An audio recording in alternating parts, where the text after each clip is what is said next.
महिला के साथ दुष्कर्म का वीडियो बनाकर जान से मारने की धमकी देने वाला अभियुक्त गिरफ्तार। भाई को छोड़कर वापस लौट रहे युवक पर बाइक सवार बदमाशों ने की फायरिंग, गोली लगने से युवक घायल, जिला अस्पताल में भर्ती। भंवरनाथ मंदिर में उमड़ी सैकड़ों की भीड़, सुबह से ही कतारबद्ध हो लोग कर रहे थे बारी का इंतजार, सांस्कृतिक कार्यक्रमों का भी हुआ आयोजन। सावन मास के प्रथम सोमवार को आस्था में सराबोर हुआ प्राचीन कैलेश्वर धाम मंदिर, हजारों ने किया जलाभिषेक। संदिग्ध परिस्थितियों में फांसी के फंदे पर लटकता मिला विवाहिता का मिला शव, क्षेत्र में फैली सनसनी। विद्युत अधिकारियों संग बैठक में डीएम ने खराब ट्रांसफार्मरों व केबल के जल्द बदलने के दिए निर्देश, नए कनेक्शन के लिए 9,185 आवेदन मिले।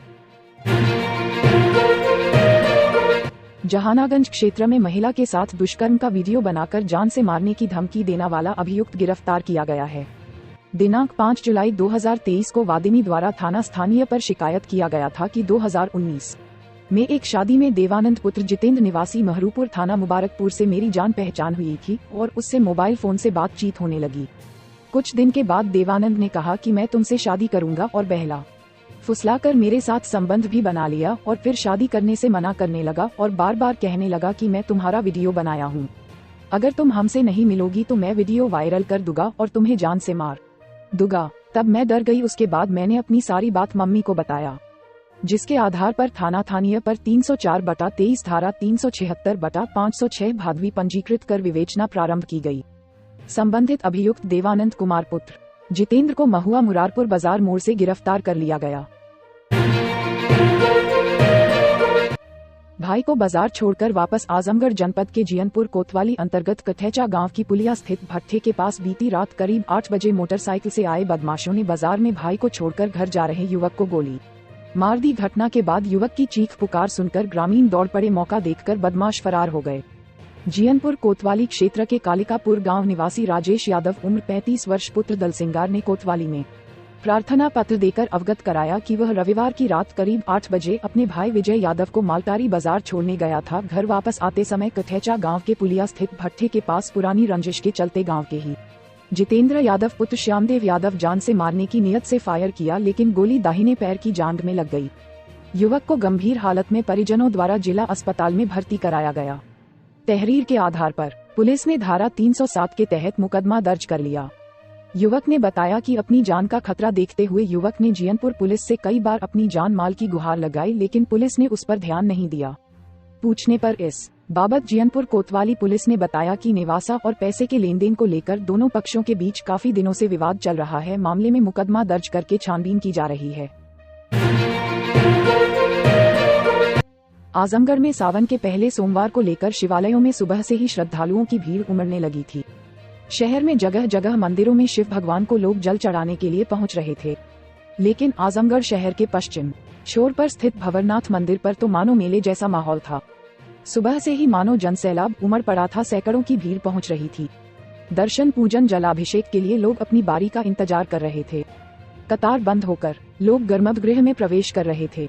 मंदिर परिसर में है भक्ति संगीत के साथ ही सांस्कृतिक कार्यक्रम का भी आयोजन था, जिससे पूरा माहौल भक्ति में महसूस हो रहा था। मान्यता है कि मंदिर के स्थान पर आसपास के क्षेत्र में सैकड़ों साल पहले घना जंगल था तथा एक बार इस देव स्थान पर किसी निर्माण कार्य के लिए ग्रामीणों ने जंगल की सफाई का कार्य जैसे ही प्रारंभ किया, जमीन के अंदर से हजारों की संख्या में भौरे निकले, जिससे लोग भाग खड़े हुए। इसके बाद किसी तरह जब दूसरी बार फिर खुदाई शुरू हुई तो हजारों की संख्या में भौरे के साथ ही सांप बिच्छू निकलने लगे और लोगों को काटने लगे। इसके उपरांत इसी स्थल पर शिवलिंग प्रकट हुआ। लोगों ने इसे भगवान की इच्छा समझा और लोग शिवलिंग की पूजा शुरू कर दिया। भगवान शिव के अवतरित होने पर लोगों ने अपनी मनोकामना भी यहाँ पर रखनी शुरू कर दी और मनोकामना जब पूरे होने लगे तो दूर दूर तक इस देव स्थान की ख्याति पहुँचने लगी। धीरे धीरे हजारों की संख्या में लोग यहाँ पूजा अर्चन और मनौती मानने के लिए उमड़ने लगे। इसके बाद यहाँ पर भव्य मंदिर का निर्माण कराया गया, जो कि जनपद के साथ ही आसपास के जिलों के लोगों के लिए आस्था का केंद्र बना हुआ है। आजमगढ़ जिले के अतरौलिया थाना क्षेत्र के झीसूपुर गांव में संदिग्ध परिस्थितियों में फांसी पर लटकता हुआ विवाहिता का शव मिलने से सनसनी फैल गई। मृतका खुशबू पत्नी रिंकू उम्र लगभग 27 वर्ष बताई जा रही है। मृतिका के 2 पुत्र हैं। पहला पुत्र राज उम्र 10 वर्ष और दूसरा पुत्र युवराज उम्र 5 वर्ष है। घटना की सूचना जब उसके माता पिता को हुई तो वह मृतिका के गांव झीसूपुर पहुंचे। बता दें कि मृतिका का मायका ग्राम बहाउद्दीनपुर, थाना हसवा, जिला अम्बेडकर नगर है। मिली जानकारी के मुताबिक मृतिका और उसके पति की मां सगी बहन है। वहीं मृतिका के मायके वालों का आरोप है कि मृतिका खुशबू के परिजनों ने ही उसकी हत्या की है। फिलहाल मामले की सूचना पाकर पुलिस जांच में जुटी है। शव को कब्जे में लेकर पोस्टमार्टम की कार्रवाई की जा रही है। मृतिका की मां अनीता का कहना है कि मेरी पुत्री की हत्या उसकी सास सुनीता, ससुर राजेंद्र, ज्येष्ठ पिंटू और जेठानी गुड्डी ने मिलकर की गई है। मृतिका की मां का कहना है कि पिछले कई दिनों से उसके परिवार वाले दहेज के लिए उसे प्रताड़ित करते थे। बीते दिनों विवाद हुआ था तो उसने डायल 112 की टीम को भी सूचना दिया था, जिसके बाद उसके परिवार वालों ने दबाव बनाकर जबरन सुलह करवा लिया था। वहीं थानाध्यक्ष परमेंद्र कुमार सिंह ने बताया कि परिजनों द्वारा जो भी तहरीर दी जाएगी उसके आधार पर कार्रवाई की जाएगी। जिलाधिकारी विशाल भारद्वाज की अध्यक्षता में आज कलेक्ट्रेट सभागार में विद्युत विभाग के अधिकारियों के साथ बैठक की गई। जिलाधिकारी द्वारा प्रत्येक परिवार को विद्युत संयोजन निर्गत किए जाने हेतु सर्वे की समीक्षा की गई, जिसमें पाया गया कि आजमगढ़ में अब तक प्रत्येक परिवार को विद्युत संयोजन किए जाने के लिए 28,214 सर्वे किया जा चुका है, जिसके सापेक्ष नए संयोजनों हेतु कुल 9,185 आवेदन पत्र प्राप्त हुए हैं। जिस पर जिलाधिकारी ने समस्त खंडों के संबंधित एक्सीएन को निर्देश दिए कि सर्वे का कार्य जल्द से जल्द पूर्ण करते हुए संयोजनों हेतु प्राप्त आवेदनों के आवेदकों का विद्युत संयोजन कराएं। विद्युत राजस्व के प्रगति की समीक्षा में पिछले माह से कम पाए जाने पर मुख्य अभियंता विद्युत ने बताया कि सिस्टम उच्चीकरण किया जा रहा है, जिस कारण राजस्व में कमी आई है। जल्द ही राजस्व की प्रगति बढ़ा ली जाएगी।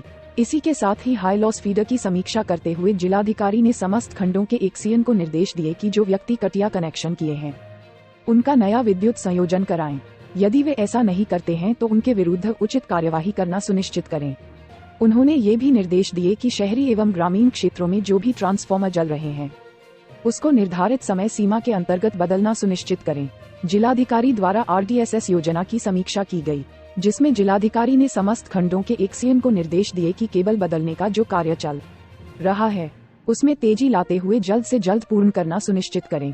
इस अवसर पर मुख्य विकास अधिकारी श्री प्रकाश गुप्ता, अपर जिलाधिकारी प्रशासन श्री अनिल कुमार मिश्र, मुख्य अभियंता विद्युत आशुतोष श्रीवास्तव सहित समस्त खंडों के एक्सीएन उपस्थित रहे।